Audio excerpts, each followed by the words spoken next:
Okay, so we've finished probability, and now we'll go on to our first official inferential test, and it builds upon the work that we've done in probability. So we'll come back to our jelly bean example, the bean example.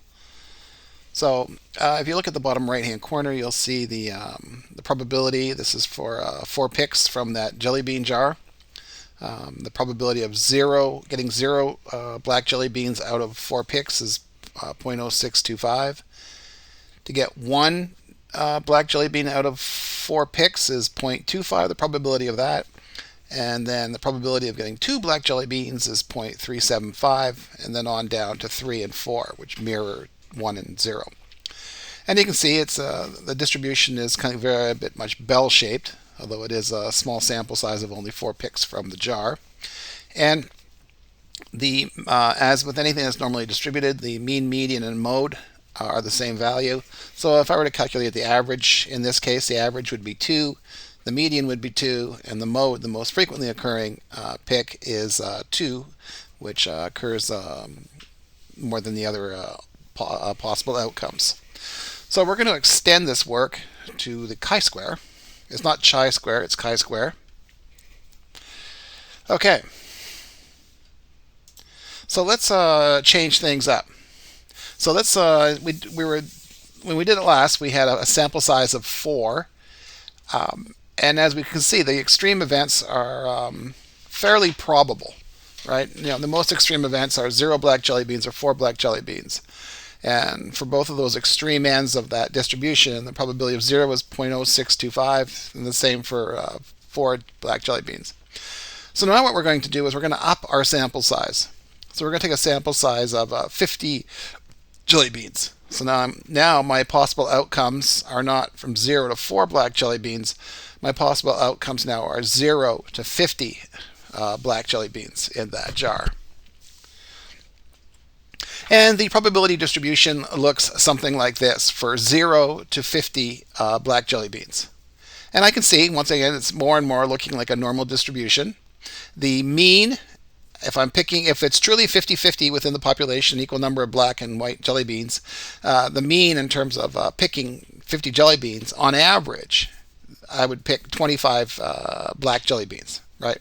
And that represents 25 over 50 is 0.5. So the mean is 25, right? Half 25 black, 25 white. And I can see that value is the mean, it's the median, and it is the mode, right? And that's the property of normal distribution. Now the probability calculations get a little, not too much, but they get a little trickier when we got a sample size this large, right? And I can do it this way, but we're going to, for this week, and next week we'll come back to this and demonstrate a different way that we can do it. But for this week, we're going to do it in a very straightforward way that's really super easy to calculate. And that's the chi-square test.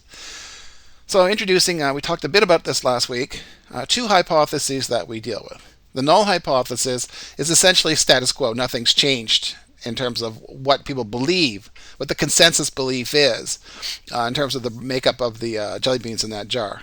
So it's a million jelly beans, half are black, half are white. So if I pick a jelly bean from that jar, the probability of picking a black is 0.5, the probability of picking a white is 0.5, right? It's 50-50 because there's an equal number of black and white jelly beans. And as we said before, the reason we're interested in this is there's been a building belief that it's truly not 50-50, that it's actually disproportionate one way or the other, and we're not sure which way it is. So the alternate hypothesis, and the alternate hypothesis is what motivates us to complete or research this topic, right? I'm interested because I don't believe that it's 50-50 like most people do. There has been some evidence in terms of historical documents that suggest that it isn't 50-50. So the alternate hypothesis is there is a difference in the proportion of black and white jelly beans within the jar. Okay. And once again, what we do is we don't go out to try and prove that it's not 50-50. We go out we build evidence to suggest that the null hypothesis is not true. So once again, I don't go out to prove a hypothesis. I set up my hypotheses and I go out to reject the null hypothesis, right? And and it's an examples in terms of how it kind of flips it around in terms of how we have to think about things. So I'm running around not trying to prove something. I'm running around to disprove something. And that's the most efficient way. It's like looking for do all Boston Terriers have four legs? Well, I don't go looking around for four-legged Boston Terriers to prove the hypothesis, the statement. I run around trying to disprove it, or actively disprove it. And that's looking for three-legged dogs. And another example is those cards that are at the bottom. And the hypothesis is behind all D's, there is a 3. So the question is, and you're allowed to flip 2 cards to test that hypothesis. To test the hypothesis that behind all D's, there is a 3. Okay. So the easy one is behind all D's, there is a 3. So you take the D and you flip it. And if you find a 3, you have confirmation of the hypothesis. If you don't find a 3, then clearly behind all D's, there is not a 3. So the question is, you got a second card to flip. Which card do you flip? Okay, if you think about it for a minute, a lot of people will say flip the 3. Right? I go, oh, well, if I find a D behind a 3, I kind of like prove the hypothesis. But that's actually not the correct answer, because the statement is behind all D's, there is a 3. It could be an F that has a 3 behind it, right? So if I flip that 3 and I find an F, that does not disprove the hypothesis that behind all D's there is a 3. The best card to pick, which is to try and disprove the hypothesis, is actually to flip the 5. If I flip the 5 and I find a D, then I can't make the claim that behind all D's there is a 3 is not correct. Because I flipped that 5 and I found a D behind it. That meant that that behind a D there is a 5, which means that behind all D's there cannot be all. It is not true that behind all D's there is a 3.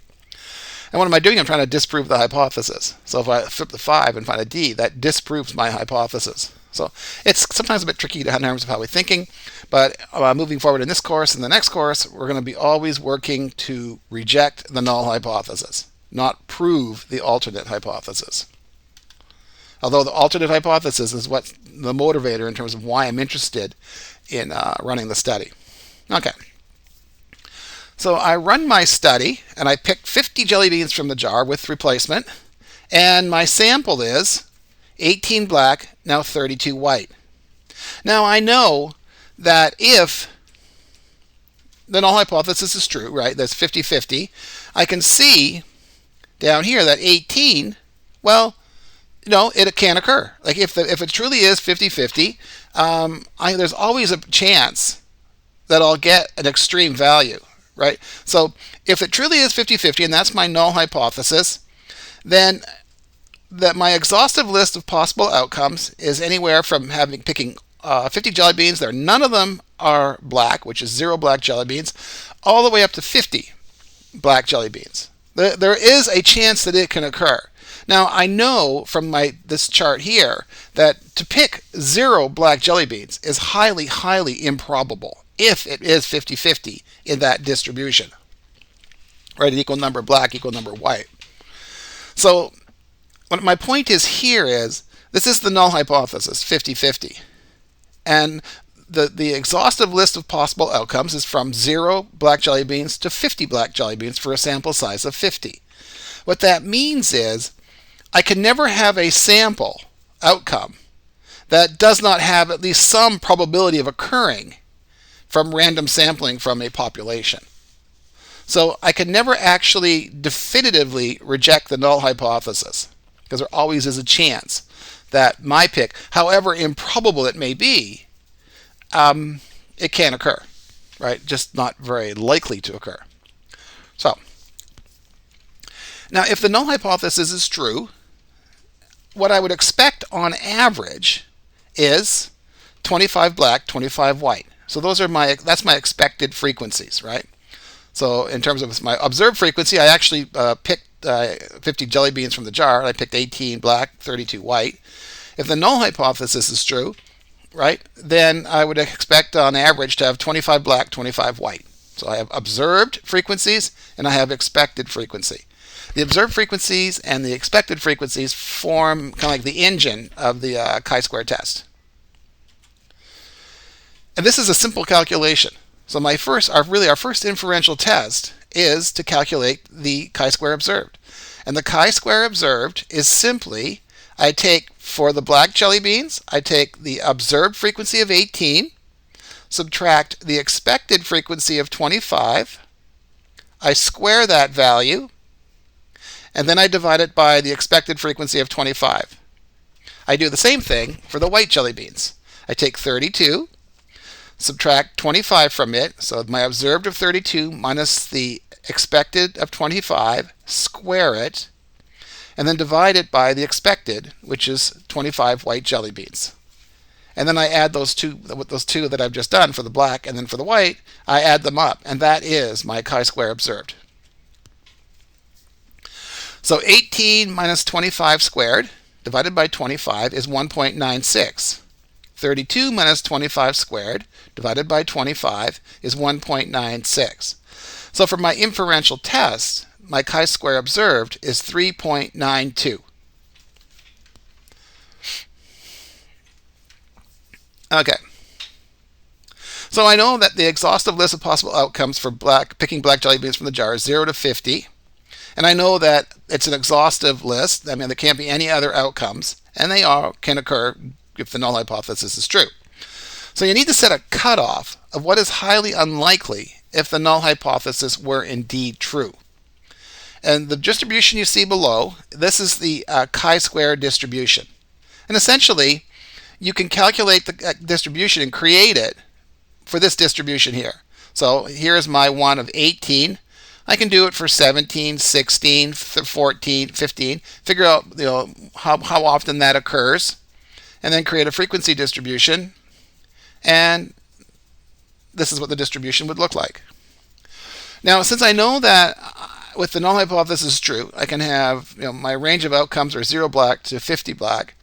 I have to set a standard for me to reject the null hypothesis. I have to say, okay, how improbable is it for me to have an outcome more extreme than what I observed?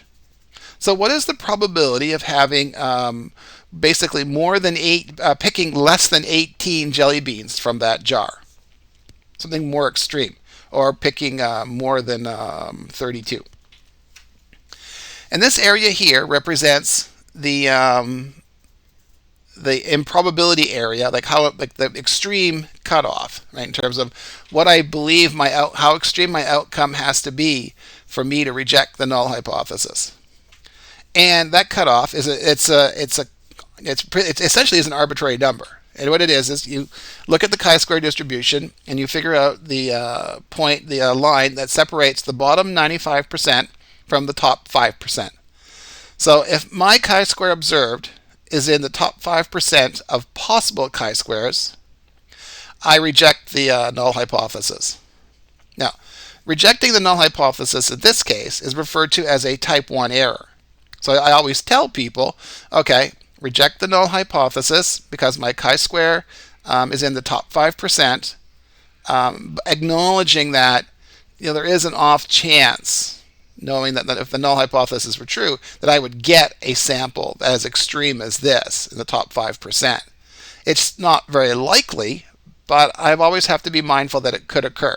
And then I could have made an error.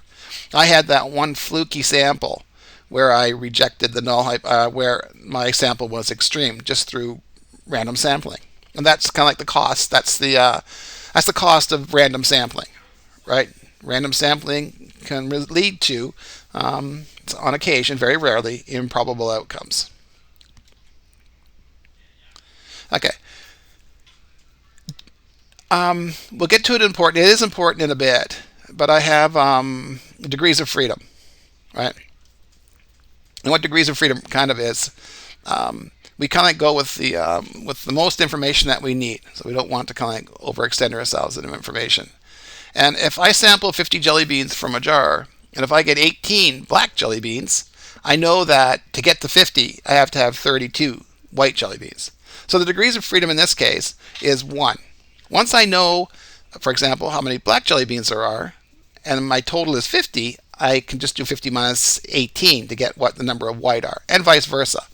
If I know the number of white are 32, and I know my sample size is 50, then I take 50 minus 32 will give me 18 jelly beans. So I have 1 degree of freedom. For my 2 category exemplars, black or white beans, if I know one, I know the other. So if I know one, the other is constrained to get to me to 50, and that's 1 degree of freedom. So the degrees of freedom are the number of exemplars in the category that I'm doing this analysis for minus 1. I have 2 exemplars. 2 minus 1 is 1. Okay. Then what I have to find is I have to find the critical cutoff for 2 degrees, for 1 degree of freedom for the top 5%. And that table, which you will find on Blackboard, is the chi-square distribution, and it's in the folder for our statistical tables. So, first of all, I find the column for the cutoff for the top 5%. Then I go to my degrees of freedom. I have 1 degree of freedom, and I go across to the 0.05, the top 5%, and the cutoff between the bottom 95% and the top 5% is 3.841. So any chi-square observed that's above 3.841 is in the top 5% of possible chi-squares if the null hypothesis is indeed true. So I calculated my chi-square observed, and it's equal to 3.92, right? It's the 1.96 plus the 1.96, 3.92. And because 3.92 is greater than 3.841, that means that my chi-square observed is in this top 5% right here. And if it's in the top 5%, I reject the null hypothesis. So I reject the null hypothesis, and I argue that based upon my sample, I'm going to reject the null hypothesis and conclude, based on the best available evidence I have from my sample size of 50, that there are indeed a disproportionate number of white jelly beans in that jar. So there's actually fewer black jelly beans than white jelly beans.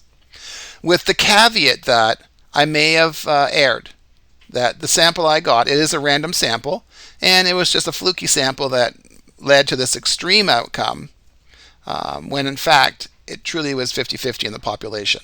So I conclude that I reject the null hypothesis and conclude that it is disproportionate white over black, with a 5% chance that I have, with a probability that I made a mistake of 0.05. So if I were to run this study 100 times and the null hypothesis is true, then out of my 100 studies, roughly on average, 5 of the studies would lead me to reject the null hypothesis. And I think in this case that I have that one weird study, one of those weird studies that's in the top 5%. Do I know if that's true or not? I don't. But I do reject the null hypothesis, and that 0.05 value is referred to as alpha. Right? So I reject the null hypothesis for alpha equal to 0.05.